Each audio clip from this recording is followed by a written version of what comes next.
APO ဒီဇိုင်းရဲထဲမှာပါတယ်ရှန်ဝန်းလိုက်ရင်အိုမီဂါအဖေကတည်သွားတယ်ဆိုပြီးတော့ပေါ့နော်သတင်းထွက်ထားတယ်ဒါပေမဲ့အဲ့ဒီတည်သွားတဲ့အိုမီဂါအဖေနဲ့ရှန်ဝန်းလန်နဲ့သူ့ရဲ့ alpha အဖေနဲ့ဘလို့ပြန်တွေ့လဲဆိုတော့ဒီဘက်မှာပြပြပေးသွားမယ်ပေါ့နော်အဲ့ဘာကိုပြောမယ်ဆိုရင်ရှန်ဝန်းလန်ကိုကောင်းထူကထားခဲ့တဲ့ကာလတွေမှာဒီအဖြစ်ပြက်ကဖြစ်သွားတယ်လို့ပြောလို့ရတယ်ကောင်းထူကထားသွားတဲ့အချိန်ကျရှန်ဝန်းလန်ကနေပြီးတော့ကောင်းထူကိုရှာဖို့အတွက်ပေါ့နော်သူတက်နိုင်သမျှအရာအားလုံးကိုသူလုပ်တယ်သူ့ရဲ့ဂုဏ်သိက္ခာတွေကိုသူကိုယ်တိုင်ချနေပြီးတော့ TV မှာတို့သတင်းဌာနတွေမှာတို့သူအကြောညာတွေလွှင့်ပြီးတော့ပေါ့နော်ဒီပုံစံရှိရပေါ့နော်ကျွန်တော်ရဲ့တငယ်ချင်းကပြတ်သွားတဲ့အတွက်ကြောင့်မလို့တကယ်လို့တွေ့ရသူရှိရင်တော့လက်ခံထားရသူတွေရှိရဆိုရင်အကြောင်းကြားပေးပါထက်လိုက်တန်စုချင်းတွေပေးပါမယ်ဆိုပုံစံမျိုးနဲ့ကွာသူကသတင်းတွေမှာလွှင့်ထားတယ်ကွယ်အဲ့လိုမျိုးလုပ်တဲ့အခါကျတော့ရှမ်းဝန်းလည်းခိုးသိခါတကယ်ဆိုအရန်ကိုကြဆင်းနေပြီကွာသူ့ရဲ့ alpha အဖေဖြစ်တဲ့ရှမ်းရွေကနေပြီးတော့သူ့သားကဒီလိုမျိုးဂုဏ်သိခါကြဆင်းကကိုယ့်ဘက်ကိုလုံနေတာကိုသူကလက်မခံနိုင်တဲ့အခါကျဒီကိစ္စကိုထိန်းဖို့အတွက်ဆိုပြီးတော့သူ့သားကိုသူပြန်ပေးဆွဲလိုက်တယ်ကွယ်ပြန်ပေးဆွဲပြီးတော့ဘာလုပ်တာလဲဆိုသူနဲ့ပေါ့နော်ရှမ်းရွေနဲ့ရင်းရီအရင်တုန်းက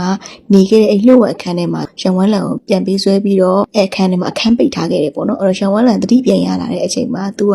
အဲ့အခန်းထဲကိုရောက်နေပြီသူမှတ်မိရပေါ့နော်ဒီအခန်းကသူအိုမီဂါအဖေနဲ့ alpha အဖေလှုပ်ဝက်တွေ့ကြတဲ့အခန်းဆိုတော့သူမှတ်မိတဲ့အခါမှာသူ့ရဲ့မကောင်းတဲ့မှတ်ဉာဏ်တွေကပြန်ပေါ်လာပြီးတော့သူ့ရင်ဘတ်ထဲမှာနာကျင်သွားလို့ခံစားရတယ်ပြီးတော့သူ့ရဲ့ alpha အဖေရှမ်းရွေကအခန်းထဲဝင်လာတဲ့အခါမှာသူတို့အပြန်အလှန်စကားတွေများကြပြီးတော့ alpha အဖေဖြစ်တဲ့သူကစိတ်တူပြီးတော့ပေါ့နော်လက်ပါမိရပေါ့ကွယ်လက်ပါလိုက်တဲ့အခါမှာရှန်ဝန်းလန်ရဲ့နေဦးလေးချောင်းကျိုးသွားလို့ပြောလို့ရတယ်ရှန်ဝန်းလန်ကသူ့အနာတရားဖြစ်ပေမဲ့လည်းသူလှုပ်ရှင်တဲ့ကိစ္စကိုသူလက်မလျှော့ဘူးရှမ်းရွေကိုသူလှုပ်ပေးဖို့ပြောရပေါ့နော်ဘိုးတော်ပေါ့နော်သူဖေဘိုးတော်ရှမ်းရွေပေါ့နော်မင်းဘာကြောင့်ငါရဲ့ကိစ္စတွေမှာဝင်ရှုံနေရလဲပေါ့နော်ငါဂုဏ်သိက္ခာကျဆင်းနေရဆိုတော့မှန်တယ်ဒါပေမဲ့ငါအဖေအိုမီဂါရင်းရီရဲ့သားပေါ့နော်မင်းရဲ့သားမဟုတ်တယ်ပေါ့နော်အဲ့တော့မင်းနဲ့ဘာမှမသက်ဆိုင်နေဘူးမင်းငါ့ကိုလာပြီးထိန်းချောင်းစရာလည်းမလိုဘူးလာပြီးဆုံးမစရာလည်းမလိုဘူးပေါ့နော်အခုချက်ချင်းငါ့ကိုလှုပ်ပြီးဆိုပုံစံမျိုးပြန်ပြောပေမဲ့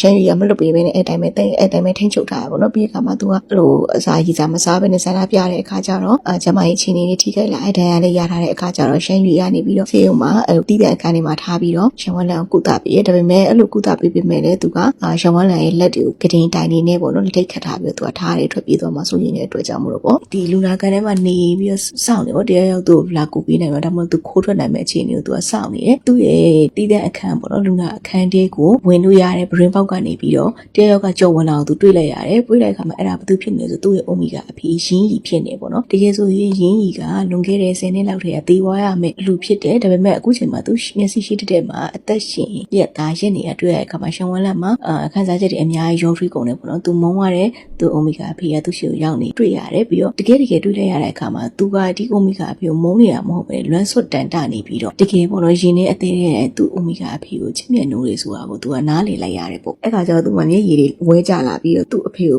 ပါဆိုပြီးတော့သူခေါ်လိုက်ရဲ့အဲ့ချိန်မှာသူ့အဖေကလည်းပြန်ပြီးတော့မြေခွေးကောင်လေးဆိုတဲ့သူ့ရဲ့အိမ်နမဲပြန်ခေါ်လာခံလိုက်ရကောင်ရှောင်းဝန်းလိုက်ပြီးထိမနိုင်ပဲနဲ့ကြာလာပေါ့နော်သူတကယ်သူ့အဖေကိုလွမ်းဆွတ်နေဆိုသူတီးသွားခဲ့တယ်အရင်ကြီးကနေပြီးတော့အရင်ဆုံးပေါ့နော်ရှမ်းကြီးပြန်လာမှဆိုတဲ့အတွက်ကြောင့်ရှမ်းဝန်းလန်ကိုလက်ထိပ်ဖြုတ်ပေးပြီးတော့တခါရဲ့ဒီလူနာကန်တွေကနေပေါ့နော်အပြင်ခေါ်သွားဖို့လို့သူစူးစမ်းရပေါ့နော်တခါတည်းအများကြီးပြောမနေတော့ငါတို့မြင်မြန်ဒီခန်းတွေကထွက်ဖို့စူးစမ်းအောင်ဆိုပြောတယ်လူနာခန်းကလည်းအမြင့်မှရှိနေခါကြတော့ကျိုးသုံးပြီးတော့သူကအောက်တွယ်ဆင်းရမှာပေါ့နော်အခါကျတော့သူကနေပြီးတော့ကျိုးနဲ့ခိုးစီးရဲ့နီးရောတိတယ်မလားဆိုပြောတဲ့ခါကျတော့ရှမ်းဝန်းလန်ကပြန်ပြောတယ်ပေါ့ကွယ်ကျွန်တော်ကျိုးလိုတော့သုံးတက်တယ်ဒါပေမဲ့အခုလက်ရှိမှာကျွန်တော်ခန္ဓာကိုယ်ကကျိုးခိုးစီးဖို့အတွက်မလွယ်ဘူးပဲပြောဆိုတရားရထားဆိုပြောတဲ့ခါကျတော့တက်ကအသက်30ပြည့်တော့မယ်ပေါ့မင်းဖေအခုချိန်လေးမင်းကိုလက်ပါနေတော့မယ်လားဆိုပြီးသူကမီးလိုက်ကိုရင်းရမင်းခါမှာရှောင်းလိုက်ပြီးဟုတ်တယ်အပူတော့ရှမ်းရီကအရင်ရုံပါတယ်ပေါ့နော်အခုချိန်လေးကျွန်တော်ရိုက်လိုက်တာပေါ့နော်နေယူလေးချောင်းတော့ကျိုးသွားတယ်ဆိုပုံစံမျိုးသူပြန်တန်အောင်ပြန်တိုင်းချိန်မှာရင်းရီကရှောင်းလာနေပြီးသူ့အဖေကိုအဲ့လိုနော်ဘူးတော်လို့ရှမ်းရီလို့ခေါ်တာသူမကြိုက်ဘူးနော်